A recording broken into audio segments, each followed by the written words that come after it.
Shalom teman-teman yang terkasih di dalam Tuhan Yesus Kristus. Berjumpa kembali dengan saya di channel ini. Terima kasih buat teman-teman yang selalu baik setia mendengarkan seluruh bagian diskusi, debat, dan pekabaran Injil melalui channel ini.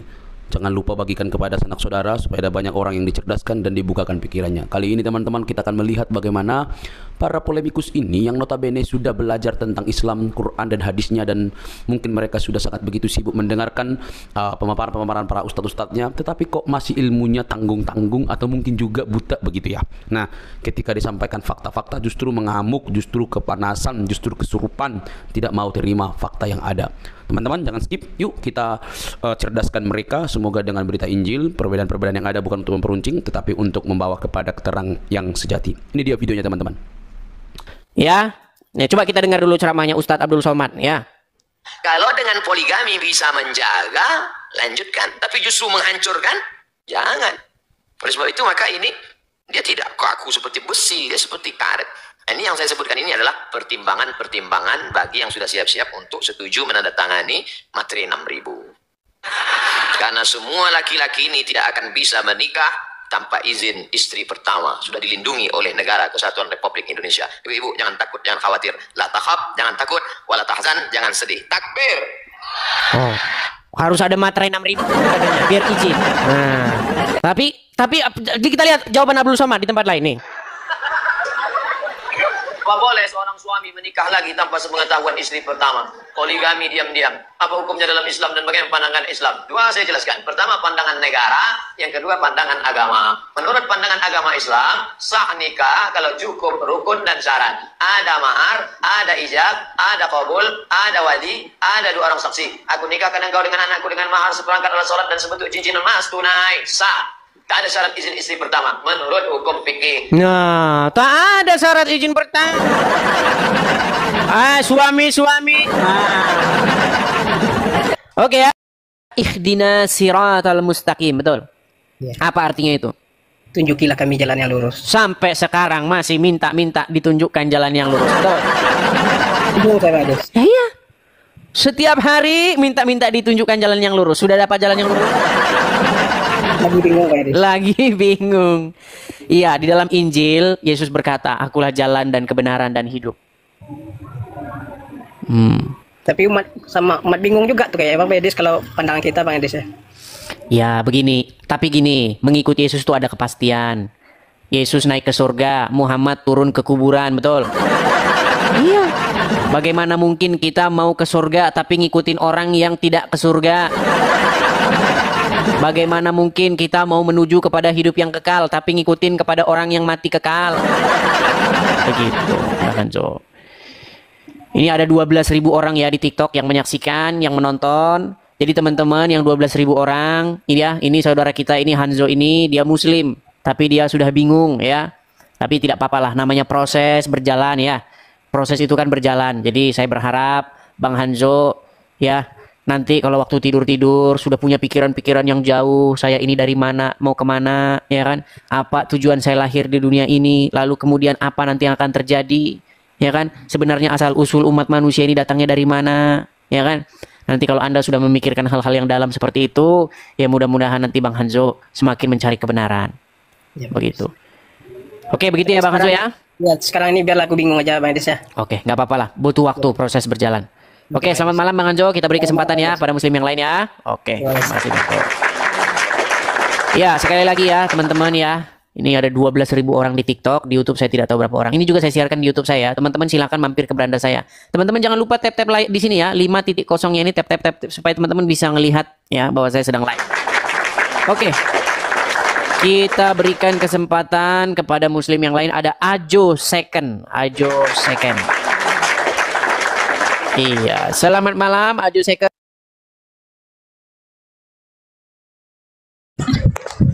Selamat malam Ajo. Selamat malam, Masya Allah. Selamat malam. Ya. Ya Bang Ajo, apakah Anda seorang muslim?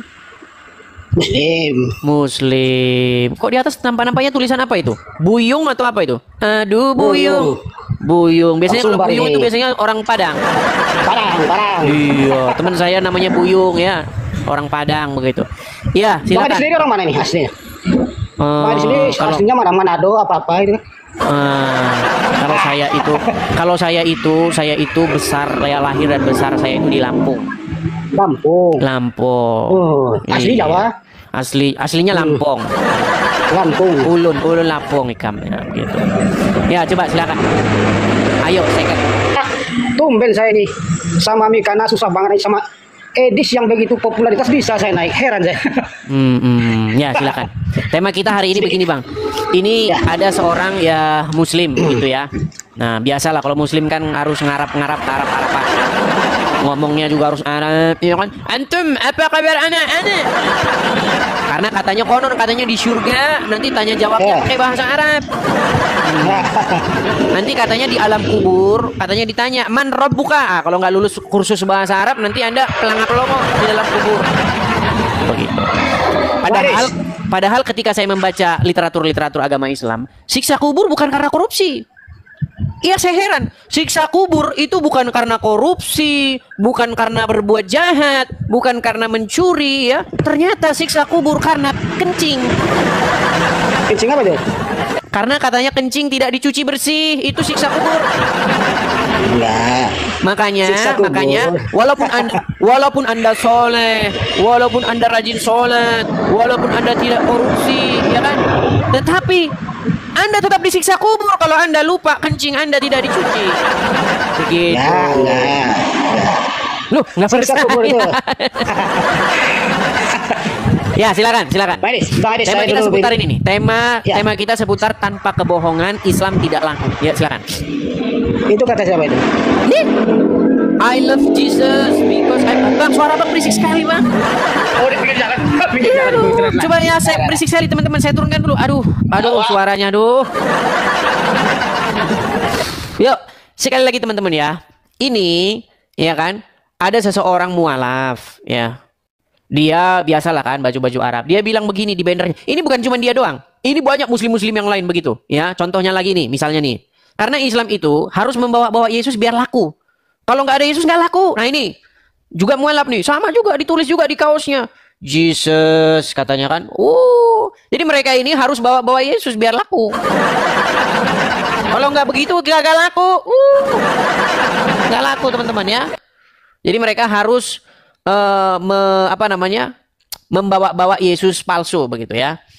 Nah, jadi makanya saya buat tema saya ini tanpa kebohongan Islam tidak laku. Seperti yang dilakukan oleh orang ini ya. I love Jesus because I'm Muslim katanya kan. Nah, ternyata bohong.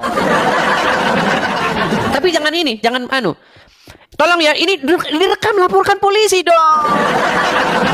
Dari kemarin kalian itu bohong-bohong, rekam, terus lapor polisi. Katanya orang ini bilang, Pak polisi, ini ada orang ngomong di media sosial. Apa yang dikatakan? Dia bilang katanya begini, tanpa kebohongan Islam tidak laku. Karena dia bilang begini, I love Jesus because I'm Muslim katanya. Ya. Nah, ini tolong direkam dan dilaporkan kepada kepolisian. Karena memang di dalam agama Islam itu diizinkan berdusta di dalam 3 perkara. Boleh. Itu Muhammad yang bolehin. Satu-satunya nabi yang mengizinkan orang boleh berdusta di dalam 3 hal itu hanyalah Muhammad. Bertolak belakang dengan apa yang diajarkan Yesus. Apa yang diajarkan Yesus dalam Injil? Jika iya, katakanlah iya. Jika tidak, katakanlah tidak. Apa yang lebih daripada itu berasal dari si jahat. Bahkan Yesus mengatakan bahwa iblis itu adalah bapak segala dusta. Embahnya, rajanya dusta itu iblis itulah. Iya. Nah, Muhammad bilang boleh berdusta di dalam 3 hal. Salah satunya ketika menghadapi musuh. Nah, makanya saya bilang ketika ada muslim ya membawa nama Yesus, ya kan? Seperti yang ada tertulis begini, ya saya bilang begini, tanpa kebohongan memang Islam tidak laku. Nggak laku. Yuk, coba. Kita kasih naik lagi ada Arsyaka Store. Oke, Arsyaka Store. Ini malam minggu ceria. Ya, silakan Arsyaka. Halo Arsyaka Store.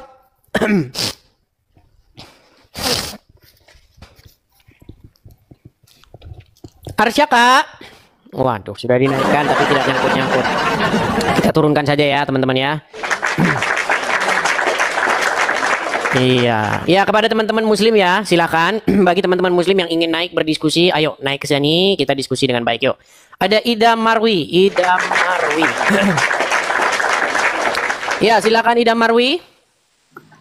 Halo, Eris, apa Ya. kabar?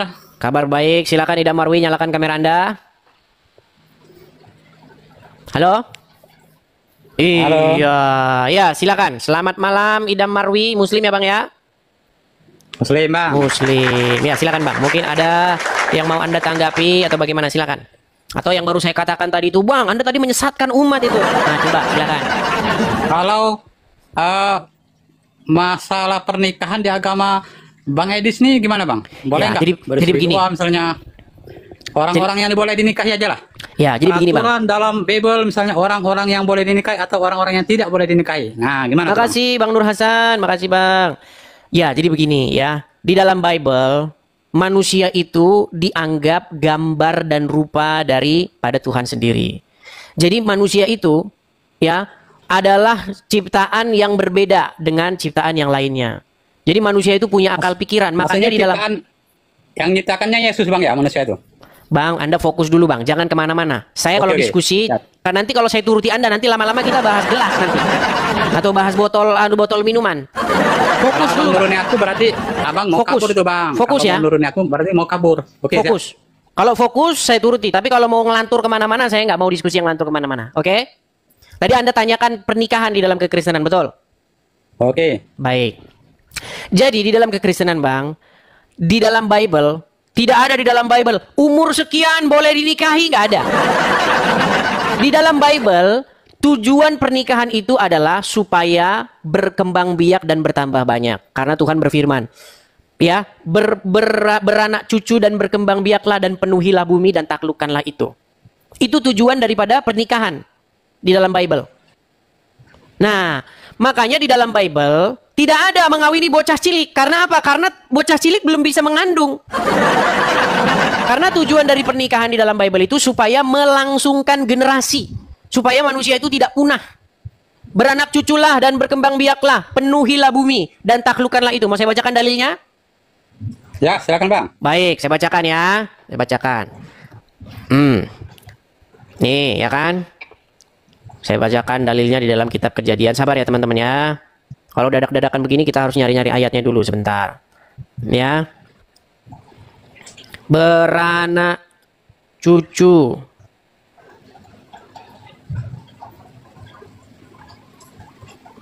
Nih, kita tampilkan misalnya di dalam Kejadian 1:28 ya. Nih, Kejadian pasal yang ke-1 ayat yang ke-28. Tapi seperti biasa kalau kita baca Bible itu kita harus baca konteksnya ya. Nih, kita baca konteksnya artinya kita harus baca 1 atau 2 ayat sebelumnya. Saya tampilkan di layar ya Bang ya. Saya tampilkan di layar. Oke. Ini Kejadian ya Bang ya, pasal yang pertama nih. Nih, kita tampilkan di sini. Nah ini. Maka Allah menciptakan manusia itu menurut gambarnya. Menurut gambar Allah diciptakannya dia laki-laki dan perempuan. Diciptakannya mereka. Kemudian Allah berfirman kepada mereka ya. Allah memberkati mereka. Lalu Allah berfirman kepada mereka. Beranak cuculah dan bertambah banyak. Penuhilah bumi dan taklukkanlah itu. Berkuasalah atas ikan-ikan di laut dan burung-burung di udara. Dan atas segala binatang yang merayap di bumi. Ya. Dan seterusnya dan seterusnya. Jadi manusia itu tujuan dari pernikahan itu memang supaya melangsungkan generasi. Makanya tidak boleh ada laki sama laki. Kalau laki sama laki nikah dalam 50 tahun umat manusia musnah. Laki sama laki nikah, perempuan sama perempuan nikah. Dalam waktu 50 tahun manusia hilang dari muka bumi. Nah, sekarang begini. Di dalam agama Anda ada satu riwayat bagaimana Muhammad itu menikahi anak di bawah umur. Betul? Mana riwayatnya, Bang? Mana riwayatnya? Oke baik ya, kita turutin. Ada riwayat. Mana Kadang riwayatnya, mereka Bang? ini pura-pura nggak tahu loh. Kura-kura dalam perahu, pura-pura tidak tahu. Nah ini berat ini mereka ini. Kalau ada dalil begini mereka, oke sudah kelihatan. Coba Anda yang baca sekarang gantian. Baca. Mata aku udah Macet. kabur, Bang. Sulit, Bang, mata aku kabur, Bang. Alasan saja dia. Oke baik, saya Coba, Bang. bacakan. Baca, Bang, baca, Bang. Oke, saya bacakan ya. Baik. Maksudnya diriwayatkan dari Aisyah bahwasanya beliau berkata, Rasulullah Shallallahu Alaihi Wasallam telah menikahiku ketika aku berumur 6 tahun dan baginda Shallallahu Alaihi Wasallam telah bersamaku di sini maksudnya berhubungan seksual ya ketika umurku 9 tahun. Hadis riwayat Muslim nomor 2547 itu ada di Muslim Bukhari, banyak bertaburan itu hadisnya. Sekarang saya tanya kepadamu, umur 6 tahun perempuan sudah punya belum? Sudah punya sel telur belum untuk dibuahi? Ada nggak? Jadi bang, kalau aku Enggak, sekarang saya tanya, tujuan mempermasalahkan boleh atau tidaknya tuh bang. Jadi kalau di dalam hadis Nabi itu boleh, ya boleh itu bang. boleh. Itu. Berarti apa tujuan Ya. pernikahan dalam agama Islam? Sakinah, mawaddah, warahmah. Mana ayatnya? Biar menjadi tenang, Oh, menjadi tentram, tenang, bahagia. Itu bang. bahagia. Tapi Kira-kira tidak ada dalam abang kalau Al-Quran ya. dengan anak yang 9 tahun bahagia ada bang, tenang dah. Anaknya tenang, yang suaminya tenang juga bang. Senang, udah senang. Oke, berarti Iya, tenang, berarti Aisyah bahagia. senang. Anaknya merasa dilindungi gitu bang. Gitu. Berarti Bang. berarti kalau ada umur 6 tahun dinikahi orang umur 50 tahun berarti itu bagus ya? Boleh bang, bukan masalah bagus, boleh. Boleh. Tapi kenapa sekarang ditangkap polisi kalau seperti itu? Oh itu peraturan Indonesia bang. Iya, pertanyaan saya kenapa kok ada Bang. peraturan begitu? Ya itulah pilihan Republik kita bang. Nggak Iya, apa-apa, kenapa Bang. Republik kita memilih begitu? Ya kan bukan mayoritas, bukan yang dipakai syariat Islam bang. Iya, kenapa? Demokrasi kita bang. Demokrasi kita bang. Iya, begini loh. Ya kan? Bapak-bapak di DPR, ya kan? Yang rapat membentuk undang-undang, kemudian Bapak Presiden yang setuju bersama DPR mengesahkan undang-undang itu bersama dengan rakyat. Kenapa mereka menganggap bahwa seorang laki-laki yang berumur 50 tahun lebih menikahi anak umur 6 tahun itu dianggap kriminal? Kenapa? Karena bang di DPR itu bang banyak teman-temannya bang juga bang. Buset, saya yang disalahin Iya, lah. gitu, bang. Berarti menurut Anda orang-orang di DPR itu Kristen begitu? Ada Kristen, ada. Berarti gara-gara Kristen lah makanya gitu. Ada juga Muslim. Tapi kan banyak, mayoritasnya Muslim mereka. Bang. Iya. Kenapa Jadi kan dianggap dianggap kriminal oleh mereka? hasil demokrasi? Ya tanyakan kepada mereka bang. Yang tanya sahabat saya bang. Kalau menurut saya, ya, Bagus. itu kan mengakomodir dari. Berarti Anda setuju dengan pedofilia? DPR saja itu bang. Berarti Anda Kenapa, setuju Bang? dengan pedofilia? Beda lagi tuh bang. Nah, ini gimana? Anda tahu pedofilia nggak? Apa pedofilia itu? Coba jelaskan dulu bang. Pedofilia itu adalah sebuah kelainan seksual di mana seorang perempuan atau laki-laki dia menyukai anak-anak kecil. Contohnya yang menimpa itu, yang Kapolres di NTT, yang udah dikerangkeng itu. Hah? Bayangkan Anda punya anak kecil umur 6 tahun digagahi oleh orang dewasa. Bagaimana perasaan Anda? Apa tidak melayang itu golok dari dapur? Hah? Gimana? Wah, benar-benar dia ini. Itu bang. Hmm. Kalau menikah itu beda bang. Kalau berzina bang. Oke, Kalau tahu Syekh berzina Puji? itu kan Syekh Puji memaksa tahu? Anak yang di bawah umur. Ya, untuk Syekh Puji tahu berhubungan Syekh badan, Puji? bang. Bentar, Syekh Puji tahu nggak Syekh Nah. Puji? Syekh Puji tahu bang? Ya. Ah, Syekh Puji menikah nggak dia Menikah bang. dengan anak di bawah umur? Dengan ya pertama dengan orang yang dewasa bang. Iya, Setelah istri itu yang kan berikutnya bawah umur. dengan anak di bawah umur tahu? Ya tahu bang. Oke. Udah lama itu ceritanya bang. Udah lama ceritanya. Ya, oke. Jadi ada rada-rada lupa, Kenapa dia ditangkap polisi? Nggak tahu bang. Gimana tuh bang? Nah, Ceritanya, Bang. Anda ini banyak nggak tahunya. Udah lama tuh ceritanya bang. Udah lama. Pura-pura ceritanya, nggak Bang. tahu. Udah lama tuh ceritanya bang. Ya, jadi Syekh Puji, dia itu seorang pengusaha kuningan asal Semarang. Dia Ya, menikahi namanya Ulfa. Nikah itu sah itu. Ya. Sah secara agama Sah. Islam sah itu. Tetapi Sah, dijemput benar, dijemput polisi. Karena apa? Karena dianggap oleh negara sebagai perbuatan yang kriminal. Karena menikahi anak di bawah umur. Tahu undang-undang perlindungan anak nggak? Ya tahu bang. Undang-undang perlindungan anak. Aduh, dengar dulu. Dikit-dikit. Undang-undang perlindungan anak, salah satu pasalnya itu berbunyi, barang siapa dengan kekerasan, dengan bujukan untuk mengajak anak yang berumur di bawah 18 tahun untuk melakukan persetubuhan. Ya kan? Itu diancam Ya. dengan pidana paling lama 15 tahun, tahu? Tahu. Iya, walaupun mau, walaupun apa, walaupun bujukan, walaupun mau, walaupun maksa, tetap aja Anda di bawah ancaman 15 tahun, tahu? Tahu dari abang itu lah. Ya. Nah, kenapa negara menganggap itu sebagai sebuah perbuatan pidana? Kenapa?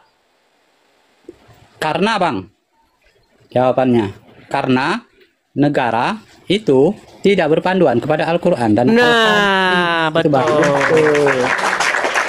Nah, kenapa negara tidak menganggap itu sebagai perbuatan kriminal? Karena menurut pandangan masyarakat, menurut sebagian orang masyarakat yang tentu saja masih waras ya, bahwa itu tidak baik secara moral, Bang. Manusia itu punya hati nurani kok. Saya percaya semua manusia itu punya hati nurani. Dia tahu kok di dalam hati nurani yang paling dalam, dia tahu. Contoh, misal nih. Ada orang, ya kan? Nggak tahu apa-apa jalan, nggak tahu apa-apa. Terus Anda ambil kayu, Anda pukul.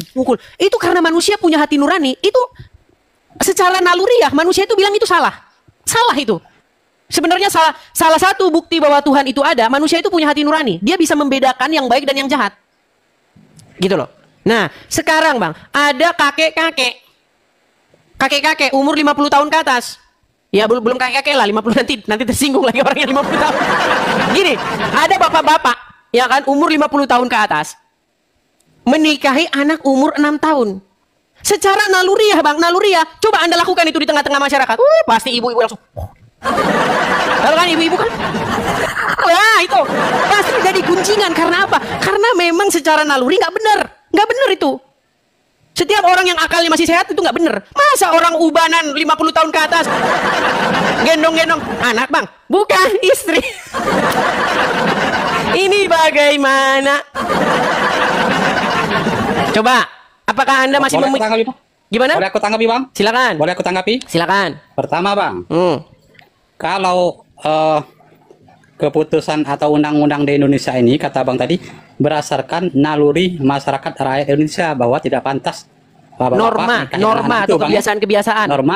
Norma kebiasaan dan naluri gitu ya? Ya, hati nurani juga ya. Nah. Hati nurani oke.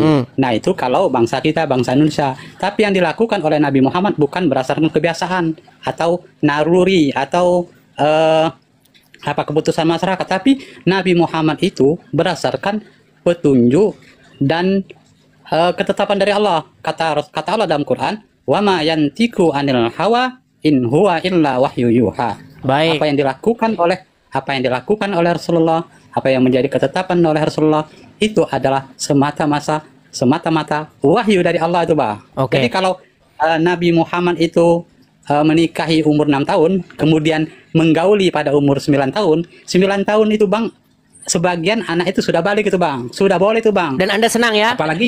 Apalagi sebentar ini nampaknya kalau ada Komnas Perlindungan Anak, tolong teman-teman perhatikan ini tetangganya ini teman-teman, hati-hati tetangga-tangga yang punya anak kecil ini, nampaknya bapak ini menunjukkan gejala-gejala ini bahaya ini teman-teman, tolong ya yang punya anak-anak kecil dijauhkan ini dari orang idam ini berbahaya karena dia adanya nampak bibit-bibit suka anak kecil ini bahaya ini orang.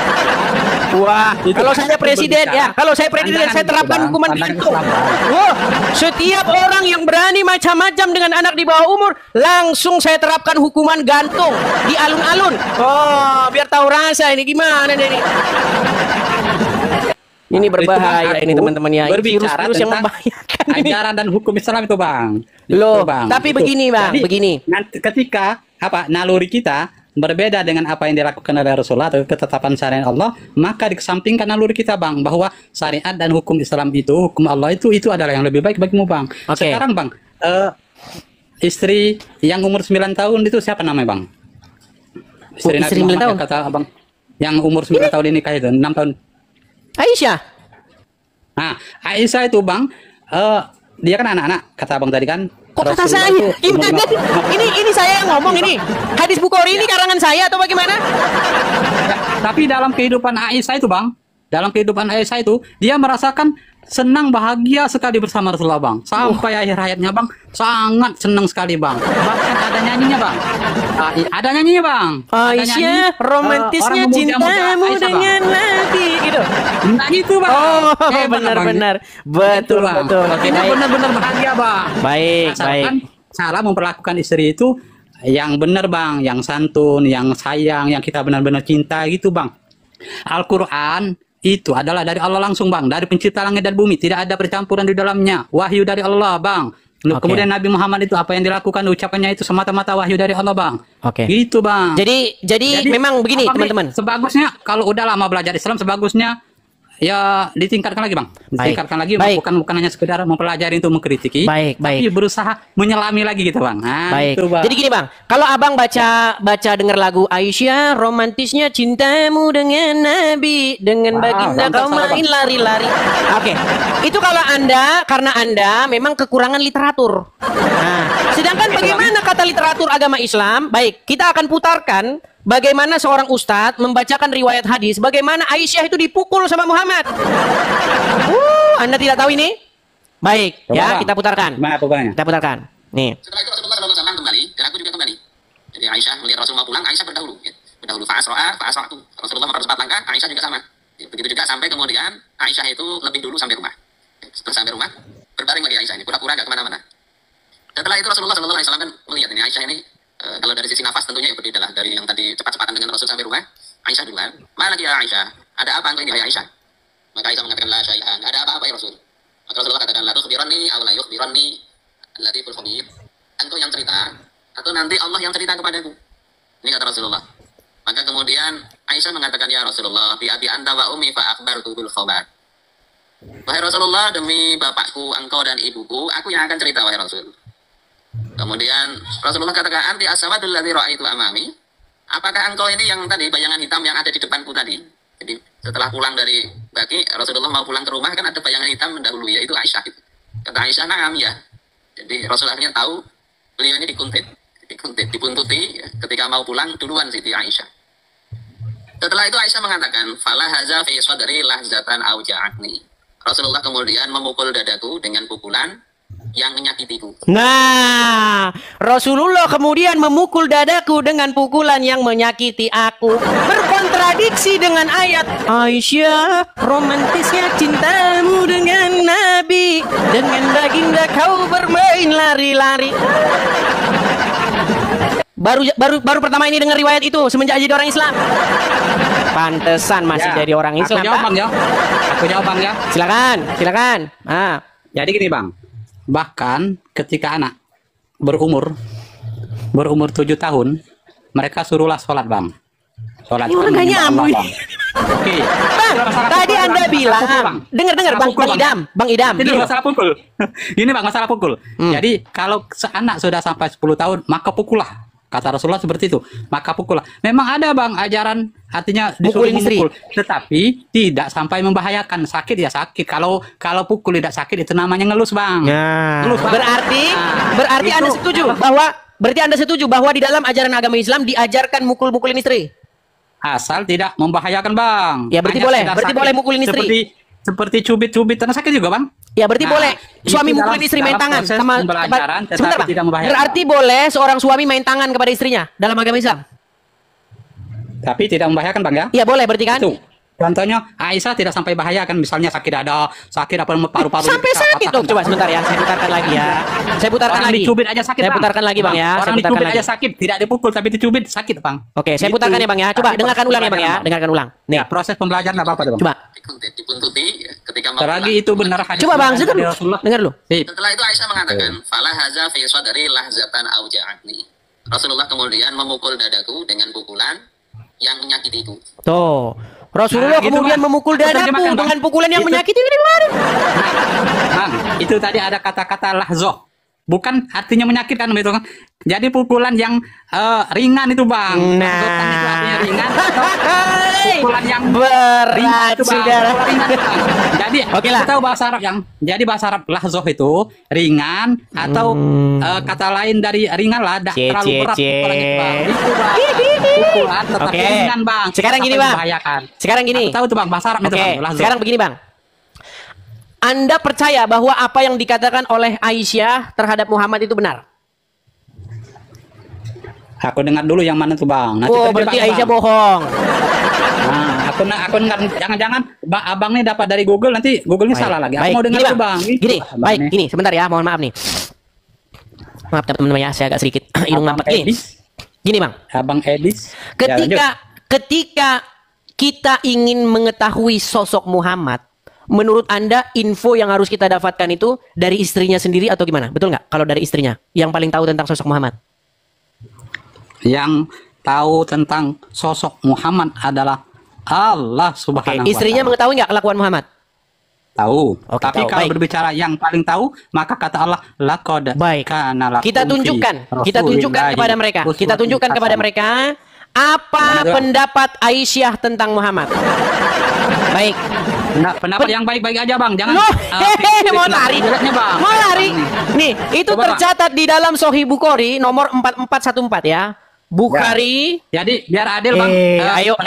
Pendapat Aisyah yang baik mau lari? dan yang mau lari? buruknya, coba. Mau lari?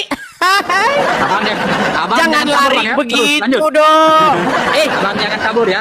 Jangan lari begitu. Nih, Enggak, apa pendapat? Aduh, sabar, Bang. Apa pendapat Aisyah terhadap Muhammad? Nih, itu tertulis di dalam Sahih Bukhari nomor 4414. Saya akan tampilkan hadisnya di sini. Sabar ya. Ini pendapat Aisyah sendiri nih. Nih. Di dalam Sahih Bukhari nomor 4414 nih. Ini Arabnya, kemudian saya bacakan ya. Telah menceritakan kepada kami Zakaria bin Yahya dan seterusnya. Telah menceritakan bapaknya dari Aisyah. Dia berkata, saya selalu cemburu kepada setiap wanita yang menyerahkan dirinya kepada Rasulullah SAW. Saya berkata, apakah seorang wanita menyerahkan dirinya? Ketika Allah Azza wa Jalla menurunkan ayat, kamu boleh menangguhkan siapa-siapa yang kamu kehendaki di antara mereka. Dan boleh pula menggauli siapa-siapa yang kamu kehendaki. Wush, spesial ya Muhammad ya. Ya, dan boleh pula menggauli siapa yang kamu ingini untuk menggaulinya kembali dari perempuan-perempuan yang telah kamu cerai, maka tidak ada dosa bagimu. Subhanallah, sungguh luar biasa ya. Ya, bahwasanya Muhammad boleh menggauli siapa-siapa yang dikehendaki dan siapa-siapa yang ingin diingini untuk menggaulinya kembali dari perempuan-perempuan yang telah dicerai, maka tidak ada dosa bagimu. Surat Al-Ahzab ayat 51. Saya Aisyah berkata, demi Allah ini kata Aisyah nih, dengarkan ini. Saya tidak melihat Rabbmu, Tuhanmu, kecuali sangat cepat memenuhi keinginan. Kata keinginan ini di dalam bahasa Arab itu hawa nafsu. Nih ya, cek ya. Di dalam bahasa Arabnya itu hawa nafsu. Jadi menurut Aisyah, dia tidak pernah melihat Tuhannya Muhammad kecuali begitu sigap menuruti hawa nafsunya Muhammad. Betul?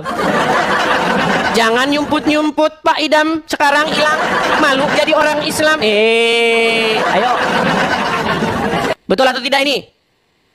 Oke, aku tanggapi Bang ya. Silakan. Berat ini saudara-saudara. Yang pertama, Bang, mengenai Aisyah tadi menyatakan kecemburuannya. Artinya walaupun dia nikahi masih kecil, walaupun dia sempat dipukul tadi, tapi dia masih sayang dan cinta kepada Rasulullah sehingga dia menyatakan kecemburuannya kalau Nabi Muhammad itu menggauli istri-istrinya yang lain, Bang. Artinya Nabi Muhammad itu orang yang bagus akhlaknya, walaupun yang kata Abang tadi tidak sesuai anak kecil nikah sama bapak-bapak tadi, Bang. Itu berarti terbukti bahwa Nabi Muhammad SAW itu tetap the best, Bang. Oke, gitu, saya jawab ya, saya tanggapi ya. Ya. Berarti perkataan Aisyah betul nggak bahwa Tuhannya Muhammad itu tiada lain begitu sigap menuruti hawa nafsu Muhammad? Menuruti keinginan Nabi Muhammad. Oke, baik, saya coba baca Arabnya. Anda ini kan ngerti bahasa Arab. Oke, coba baca Arabnya nih, yuk. Nih coba. Yang bagian baris akhir coba, ayo. Oh, hawa. Betul. Hawa itu, Bang, bisa artinya keinginan. Nafsu gimana sih? Kemauan, atau hawa nafsu. Iya. Itu, Bang. Jadi ada Hawa tiga itu, versi. hawa itu artinya apa sih? Keinginan boleh. Nafsu. Nafsu iya. Ya, nah Kemauan, jadi iya. sebentar. Jadi kalau kita Menurut Aisyah, milih- sebentar Bang. Menurut Aisyah, apa pekerjaan Allah? Apa pekerjaan Allah? Mengabulkan apa yang diminta oleh hambanya, termasuk Menuruti keinginan Nabi Muhammad. menuruti hawa nafsunya Muhammad, betul? Menuruti artinya mengabulkan permintaan atau Iya, keinginan berarti Nabi, Bang. oke. Tidak harus Nih hawa dengar, nafsu, Bang. coba ya. Demi Allah, berarti Aisyah bersumpah nggak? Ya. Oke, saya tidak melihat Tuhanmu kecuali itu Ya. artinya di mata Aisyah yang dilihat hanya itu, betul? Ya. Makanya Aisyah tidak melihat Tuhannya Muhammad kecuali sangat cepat menuruti hawa nafsunya Muhammad, betul? Betul nggak? Kata hawa nafsunya situ, Bang. Hawa nafsunya dalam bahasa Arab. Coba hawa nggak? Makanya hawa tadi terjemahannya keinginan, permintaan atau kemauan atau hawa nafsu. Jadi bisa kita Iya, berarti Adakah Allah pernah melakukan perbuatan yang lain selain daripada cepat menuruti hawanya Muhammad? Jadi itulah buktinya. Dijawab dulu. Adakah Allah pernah melakukan perbuatan lain kecuali daripada cepat menuruti hawanya Muhammad di mata Aisyah? Di hadis lain ada juga bang. Bahwa Aisyah itu berarti Aisyah pelin-pelan. Berarti Aisyah pelin-pelan. Jadi tafsiran abang yang pelin-pelannya. Kecuali saya tidak melihat Robmu, kecuali berarti pernah nggak Aisyah melihat selain kecuali daripada yang ini? Berat Kecuali. saudara-saudara. Jadi letak salahnya abang tadi bang Edi. Aduh. Mau dengar bang ya? Bahwa Bang, kalau saya bilang begini, kalau saya bilang begini, saya tidak melihat idam kecuali seorang pria yang berkacamata. Berarti selama saya melihat idam, saya melihat seorang pria berkacamata, betul? Betul? Bisa jadi betul bang. Nah, Aisyah berkata, saya tidak melihat Robmu, Tuhanmu ya Muhammad, kecuali begitu sigap menuruti hawamu. Berarti di mata Aisyah, dia pernah lihat yang lain atau tidak?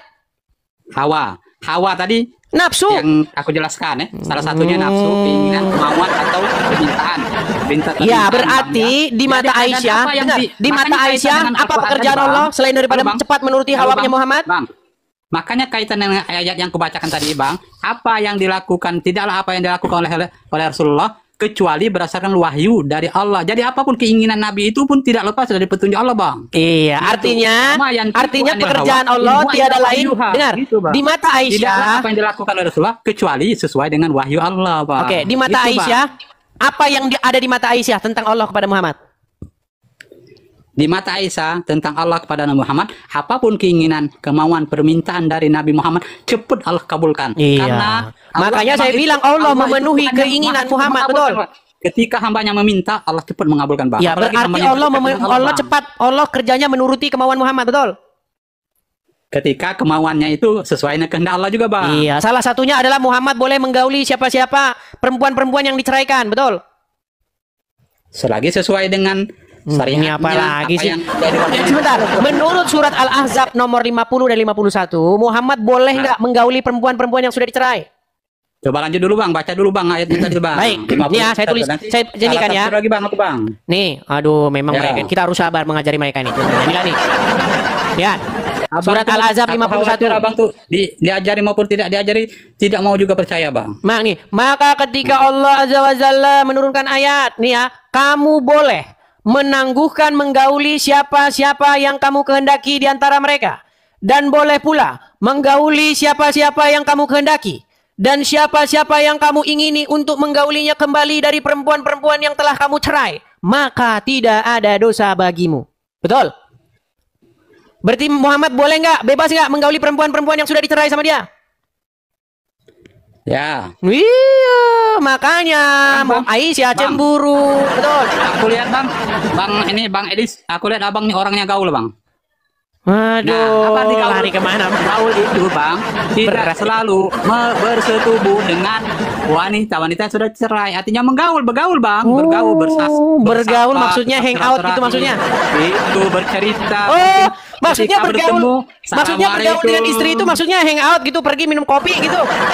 Nah, jadi bergaul sesat yang tidak nyata memutuskan ini namanya. silaturahim, Bang. Berarti Maksud arti bergaul dengar ya itu teman-teman. tidak Menurut idam memutuskan silaturahim bang, Oke. tidak memutuskan silaturahim itu menurut aku bang. Oke. Gitu, Bang. Menurut idam menggauli istri artinya mengajak istri jalan-jalan begitu. Ya, salah bang tuh. Aduh, berat yang nyata. silaturahim bang. Tidak.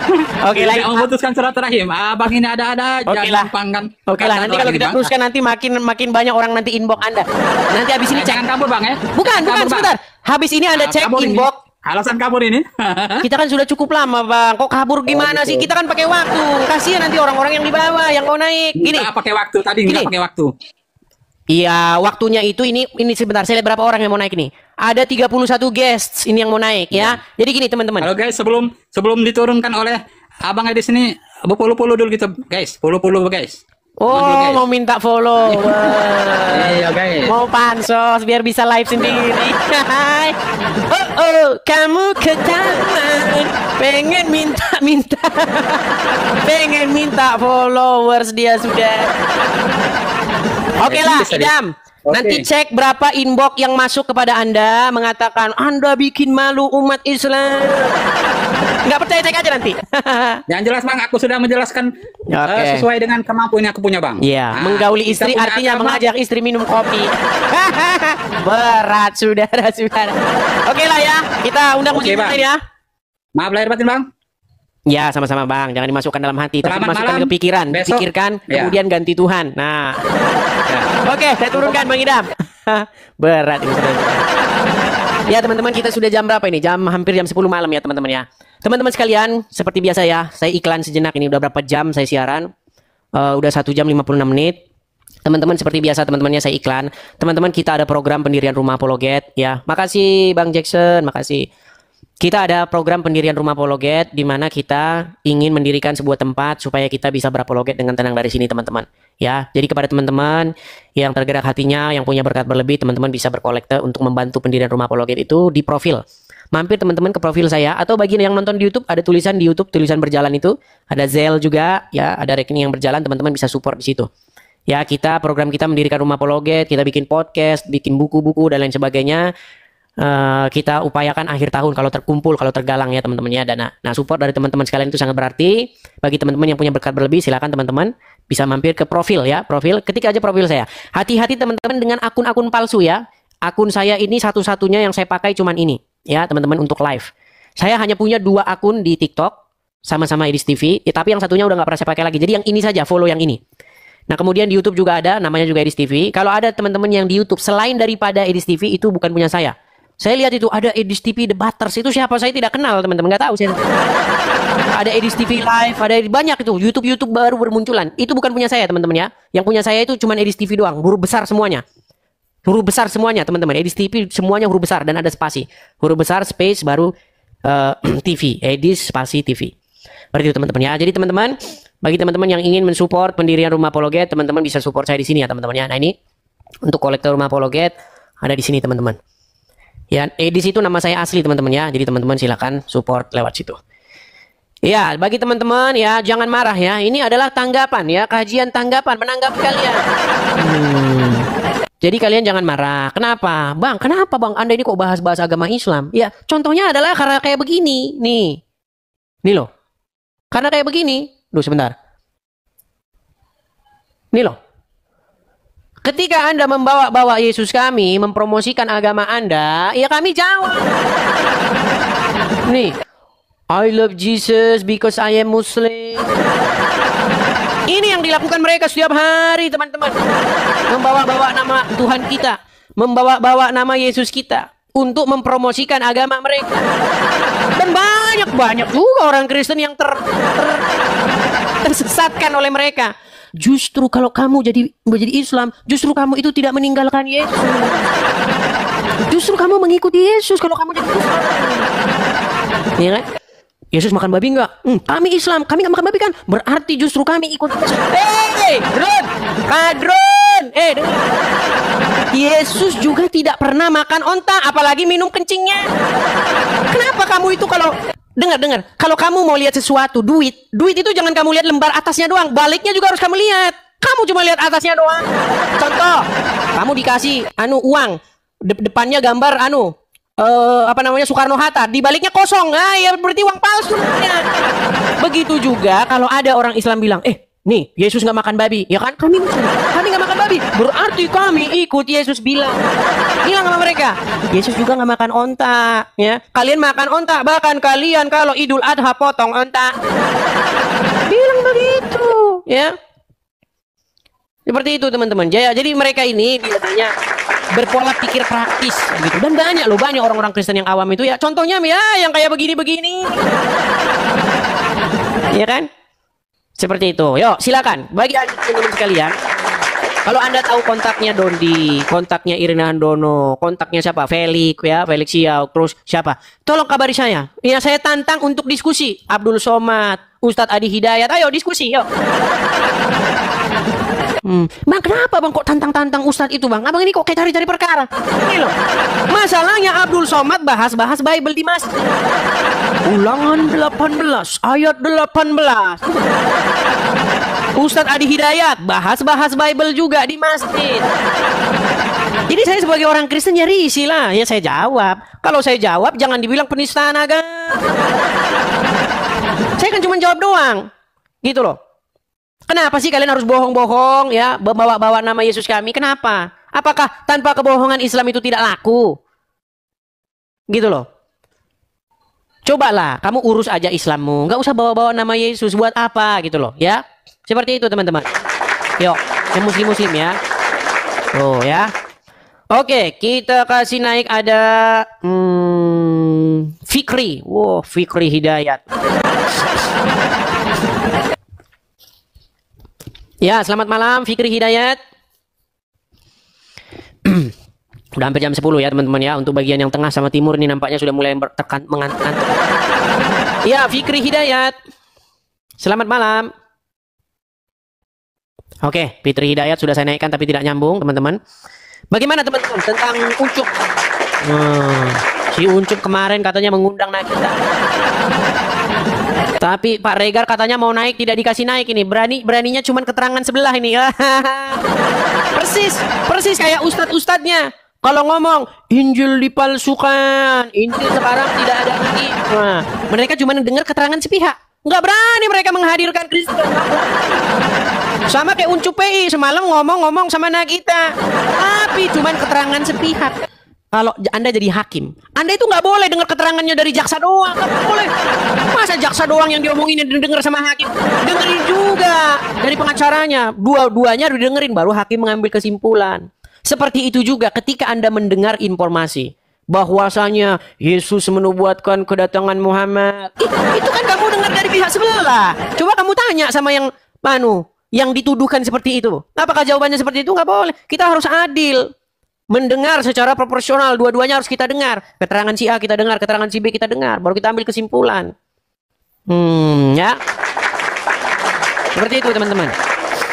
Oke, kita kasih naik ada Maria ini nampaknya ini bukan muslim. Coba. Iya, Ibu Maria.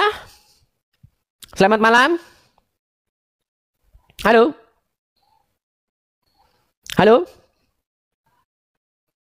Oke, nampaknya lagging ya, nampaknya salah pencet. Oke, ada Ari. Oke, Ari. Ya, selamat malam saudara Ari. Halo. Macet. Oh, nyala.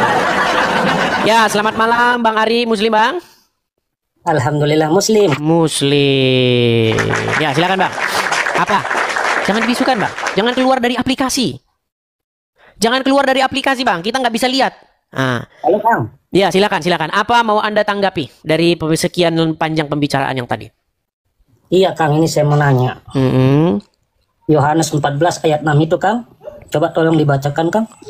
Yohanes 14 titik 6. 14 ayat 6 saya bacakan ya. Yohanes 14 ayat yang ke-6. Kata Yesus kepadanya, akulah jalan dan kebenaran dan hidup. Tidak ada seorang pun yang datang kepada Bapa kalau tidak melalui aku. Itu. Iya, gimana maksudnya itu Kang? Ya, artinya begini Bang. Artinya Yesus itu sebagai jalan dan kebenaran. Artinya tidak ada seorang pun yang datang kepada Bapa itu kalau tidak melalui Yesus. Yesus itu jalan berarti Kang? Betul. Berarti dia Tuhan apa jalan Kang? Ya dua-duanya Bang. Dua-duanya jadi bingung Kang. Oke, sekarang coba saya tanya kepada Anda. Coba sekarang saya tanya. Belum ngerti saya. Saya tolong dijelasin biar paham dulu Kang, jangan loncat-loncat dulu. Ya, kalau Anda tidak mampu memahami yang sederhana begitu ya, mungkin Anda sudah perlu pergi ke tukang reparasi pikiran. Nggak bisa jelasin Kang. Coba Kang jelasin. Bukan masalah tidak bisa menjelaskannya, masalahnya pikiran Anda yang agak sedikit lemot. Gimana? Bukan, ini kata-kata yang sangat sederhana Kang. Betul. Bisa untuk menjelaskan. Itu kan sudah sangat jelas. Apa jelasnya di mana? Maksudnya Yesus itu jalan. Oke. Jalan menuju mana misalnya? Menuju kepada Bapa di sorga. Berarti jalan nih, misalnya kita kayak mau pergi kemana ya, ada jembatan gitu Kang. Oh, jalan raya begitu. Harus lewat jembatan dulu baru bisa menuju ke tempat itu gitu. Oh, berarti kalau jalan itu berarti jalan raya. Contoh misalnya begini. Oke, baik, begini. Jelasin. Yesus Oke, itu kan sebentar. jalan menuju ke, akulah jalan kebenaran dan hidup, tidak ada seorang pun yang datang kepada Bapa kalau tidak melalui aku. Betul. Berarti Yesus itu Tuhan apa cuma jalan penunjuk jalan gitu Kang. Oke, baik. Kira-kira kalau saya menjelaskan, saya harus menggunakan metode saya atau metodemu? Terserah Kang yang bisa dipahami Oke, dengan baik. bahasa Indonesia yang jelas Kang. Baik. Oke, baik ya. Kita jawab ya. Baik. Menurut Anda jalan yang lurus itu siapa di dalam Al-Qur'an? Jangan loncat ke Al-Quran, ini dulu jelasin satu-satu Kang. Ya gitu cara saya menjelaskan gitu. Minta tanya lagi. Satu-satu. Iya, cara Kang, saya itu- menjelaskan kepada kamu adalah dengan menggunakan apa yang kamu bisa pahami. Oh, iya. Makanya saya buat perumpamaan kepada bahasa-bahasa kamu. Sekarang kamu saya tanya. Tadi kan kamu bertanya kepada saya tentang Yesus sebagai jalan. Sekarang saya tanya kepada Anda. Menurut Anda, jalan yang lurus di dalam agama Islam itu apa? Siapa jalan yang lurus itu? Jalan yang lurus. Apa dan siapa? Kalau jalan ya jalan Kang. Oh, berarti Islam bukan jalan yang lurus? Oh, Islam itu agama yang lurus. Islam itu agama kan, bukan jalan. Oh, jalan Islam untuk agama. menuju Allah itu, kita Oke, dikirimin arti sirat itu apa? Arti Putusannya. siratal ladzina an'amta. Sirotol itu jalan yang lurus. Jalan. Tadi kata bilang bukan jalan. Nah, terus kalau Tadi Anda menurut bilang Abang bukan gimana? jalan, gimana? Loh, abisan Akang nanyanya apa? Tadi Anda bilang bukan jalan, sekarang jalan. Oke, sekarang pertanyaan saya, sebentar. Ah, Syirat bisa itu dijawab tadi yang Anda bilang pertama, jalan, betul? Dijawab dulu yang pertama, bisa nggak? Ini saya mau jawab ini, Yesus sebagai jalan. Oh gitu, ya jawab dulu. Oke, Jawab. sekarang begini. Di dalam agama Islam, Anda meminta-minta supaya ditunjukkan jalan yang lurus, betul? Nah, jalan yang lurus itu apa? Jalan yang tidak melenceng, Kang. Jalan Itu raya? sudah paham. Jalan raya? Nah ini dah otak aku. Nah, saya kan menggunakan bahasa. Pertanyaan saya, jalannya beton atau aspal? Jalannya beton atau aspal? Ketawa aja itu aja jadi serunya. Ini kan bisa jawab. Iya, pertanyaan saya, jalannya beton atau aspal? Yesus itu Tuhan apa penunjuk jalan? Kan lari kemana-mana. Ya sudah, sekarang saya tanya kepada Itu Anda. nggak bisa jawab. Sekarang begini, jalan yang lurus menurut agama Islam itu apa atau siapa? Jalan menuju Allah, jalan kebenaran itu Iya, Nabi apa Muhammad. itu? Apa itu? Bukan menuju Allah itu yang Iya, tidak apa? melenceng. Itu makanya saya tanya, itu apa? Itu apa maksudnya, apanya yang ditanya Oke, ini? saya bantu. Coba bantu coba. Oke. Kenapa lebih pintar? Oke, Anda setuju nggak bahwa firman itu, firmannya Allah itu, firman Tuhan itu, Tuhan menurut Anda ya, itu adalah jalan. Allah. Itu adalah Tuhan jalan, Allah. betul? Allah itu Tuhan, Kang. Nah, berat. Ya kan? Aduh, sebentar, saya mau bantu sebentar. Ini saya mau bantu sebentar, ada air macet. Sebentar. Oke lah. Gini, Nggak bisa teman-teman. jawab. Kan, Bukan nggak bisa jawab. Ini saya ada air macet. Sebentar teman-teman ya, saya mau benerin dulu ya teman-temannya, ada air macet ya. Baik teman-teman yang terkasih dalam Tuhan Yesus Kristus, apa tanggapan teman-teman ketika mendengarkan diskusi atau debat dari awal hingga akhir teman-teman? Berikanlah tanggapan teman-teman di kolom komentar dan sama-sama kita dapat belajar bersama supaya ada banyak orang yang dicerdaskan, yang mengerti bahwa kebenaran yang sejati itu ada dan pasti kebenaran itu mengalahkan ketidakbenaran. Kebenaran itu pasti mengalahkan hal-hal yang kamuflase. Terang itu pasti mengalahkan kegelapan. Kegelapan tidak mungkin bisa mengalahkan terang. Tentu terang di dalam Yesus Kristus. Teman-teman terkasih, kita harus bangga. Ya, kita harus bangga bahwa para polemikus Islam mesti belajar Quran, kitab sucinya, dan mendengarkan para pendahulunya. Bahkan kalau kita boleh jujur, mereka harus mengikuti Sang Baginda sebagai tauladan yang harus diikuti. Semua kehidupan Sang Baginda mesti diikuti mereka, seharusnya begitu. Mulai dari dia belajar atau menyampaikan isi Quran, atau juga mempraktekkan seluruh isi Quran, dan bahkan apa yang ditulis dalam hadis-hadis, bagaimana moralnya, bagaimana dia pernikahannya, semua harus diikuti, karena itu bagian yang tidak bisa dilepaskan daripada umat muslim. Tetapi alangkah sangat disayangkan bahwa mereka tidak siap dengan semua itu. Mereka hanya mencari hal-hal yang cocok.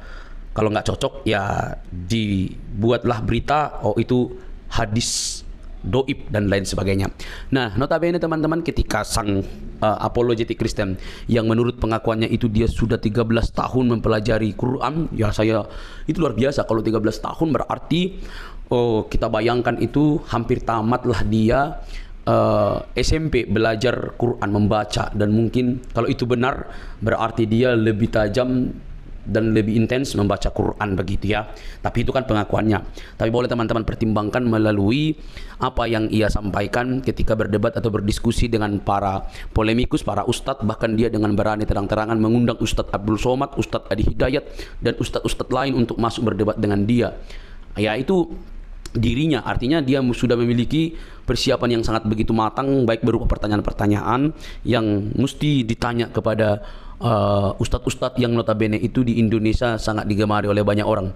Bahkan ustadz sekelas Juma aja minggir, ya kan? Nah, teman-teman, saat berbicara tentang Alkitab, mereka ini kan sangat begitu bebas. Tetapi saat berbicara tentang Al-Quran, mereka itu pasti kepanasan. Saat berbicara Alkitab atau kekristenan, maka itu disebut dakwah bagi mereka. Tetapi saat berbicara tentang Islam atau Quran dan hadis, maka itu penistaan bagi orang Kristen. Miris memang teman-teman. Nah, tapi kita tidak fokus di situ. Kita masuk kepada poin bahwa apa yang ditanya oleh apologetik ini hanya bisa dijawab dengan kemarahan oleh para polemikus, hanya bisa berputar, hanya bisa memunculkan urat lehernya sebesar mungkin, tanda mereka tidak siap menjawab apapun yang dipertanyakan oleh apologetik ini. Harusnya mereka kan memiliki waktu untuk menjawabnya dengan baik supaya bisa menerangkan seperti ini loh yang benar. Apa yang kamu argumentasikan itu salah, ini yang benar, ini yang tepat. Mestinya kan seperti itu. Tetapi yang kita dapatkan justru berbeda, saudara-saudara. Itu sulit sekali, sulit banget. Karena apa? Karena ketika ditanya mereka nggak ngerti, maka yang terjadi adalah urat lehernya membengkak, tanda kemarahan, nafasnya terenggah-enggah begitu ya. Nah, teman-teman yang terkasih dalam Tuhan Yesus Kristus, dari sini kita bisa melihat dengan terang bahwa mereka tidak siap sama sekali, mereka tidak tahu, bahkan mungkin juga mereka perlu belajar. Sebenarnya tidak perlu marah, tidak perlu baperan, mereka hanya perlu belajar. Dan dia dengan terang-terangan berkata, nanti undang Ustadz Juma. Ya Ustadz Juma aja lari kok, gitu ya. Lari kok, jadi mau undang di mana? Ya, oke teman-teman. Tapi yang terpenting adalah kalian harusnya fokus dengan agama kalian begitu ya. Jangan sampai kalian suka membahas agama orang lain tetapi tidak mau dikritisi oleh kekristenan atau ditanyakan justru ngamuk-ngamuk ya. Bagi kekristenan, iman itu sudah final dalam Kristus Yesus, tidak ada keraguan di sana, tidak ada kebimbangan di sana, tidak ada kepalsuan di sana. Karena Kristus itu firman menjadi manusia, pribadi kedua Allah Tritunggal itu firman menjadi manusia, diam di antara kita, dan kita telah melihat kemuliaannya yang diberikan oleh Bapa kepada dia. Dia juru selamat itu. Teman-teman, kalau kita membaca Yohanes 13 ayat 13, kamu menyebut aku guru dan Tuhan, dan katamu itu tepat, sebab memang akulah guru dan Tuhan. Jadi di sini ada dua kata yang sangat menarik. Kamu menyebut aku guru dan Tuhan, kurios, berarti itu merujuk kepada pencipta. Dia pencipta, dia yang dihormati, dia yang ditinggikan begitu ya. Jadi ketika Yesus mengatakan kamu menyebut aku guru dan Tuhan, katamu itu tepat, tidak melarangnya. Oh, saya bukan Tuhan, jangan kamu sebut aku Tuhan. Bisa saja dikatakan begitu, tetapi dia tidak mengatakan itu. Katamu itu tepat, sebab akulah guru dan Tuhan. Saudara, hal ini tidak bisa dibantah. Kata Tuhan memang bisa dipakai, karena dalam bahasa Inggris pakai istilah Lord ya, bisa Tuhan, bisa Tuhan. Maka tergantung konteks ayat itu. Karena Alkitab itu berdasarkan konteks, tidak boleh dicomot seperti kelakuan Ustadz Juma dan yang lain-lainnya. Comot-comot lalu lepaskan begitu saja, lalu menimbulkan persepsi pengertian yang keliru. Maka kalau dipakai di sini istilah aku guru dan Tuhan, dia yang berarti berkata, ya udah, kamu yang mengatakan aku guru, ya itu aku Tuhan, memang aku guru, aku Tuhan gitu. Tidak salah, itu tepat sekali. Jadi kalau ada orang yang mengatakan di mana dia disebut guru Tuhan, ya udah ada banyak sekali gitu. Dia Allah ada juga. Jadi jangan pernah membuat sebuah argumentasi yang begitu liar tanpa bukti, karena Alkitab itu cukup bukti. Alkitab dan ahli sejarah membuktikan Yesus itu adalah Tuhan dan Juru Selamat umat manusia. Percayalah, dia menyelamatkan kita dari dosa. Oke teman-teman, jangan baperan yuk. Salam sadar, salam waras. Semoga kita diberkati. Bagikan ini kepada teman-teman Anda dimanapun berada. Semoga ada banyak orang yang dicerdaskan dan menerima Injil sang kebenaran itu di dalam Kristus yang menyelamatkan kita. Sampai ketemu di video selanjutnya. Tuhan memberkati.